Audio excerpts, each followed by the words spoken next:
Nyiragasigwa Jean avuga ko yagiye mu bitaro bya Mibirizi tariki ya 16 Gushyingo 2019 ubwo yari yoherejwe n'ikigo nderabuzima cya Nyakarenzo.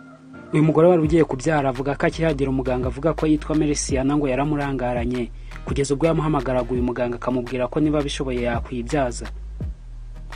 Mukantagara Philomene wari urwaje umukazana wavuga ko nyuma yo kwinginga uyu muganga wari uwanze kubafasha kuko yari afite ibyahugiyemo kuri mudasobwa ngo haje kugoboka undi muganga w'umusore yabari ubafasha, gusa byaje kuba iby'ubusa kuko ngo n'ubundi nyababyeyi yari yamaze guturika n'umwana yamaze gupfa nk'uko byemejwe n'abo baganga.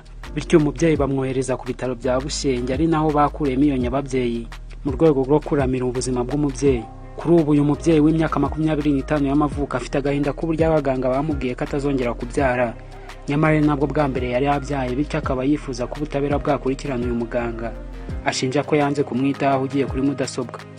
Kuri ubu uyu mubyeyi yahise atanga ikirego mu rwego rushinzwe ubugenzacyaha mu Rwanda RIB. Marie Michel Umuhoza uvugira urwego rushinzwe ubugenzacyaha mu Rwanda RIB yewe yabwiye TV na Radio 1 ko ikirego cy'uyu mubyeyi bacyakiriye ndetse bakaba baranafunguye dosiye ariko ngo baracyakomeje gukora iperereza. The Voice TV mukomeza mudukurikire.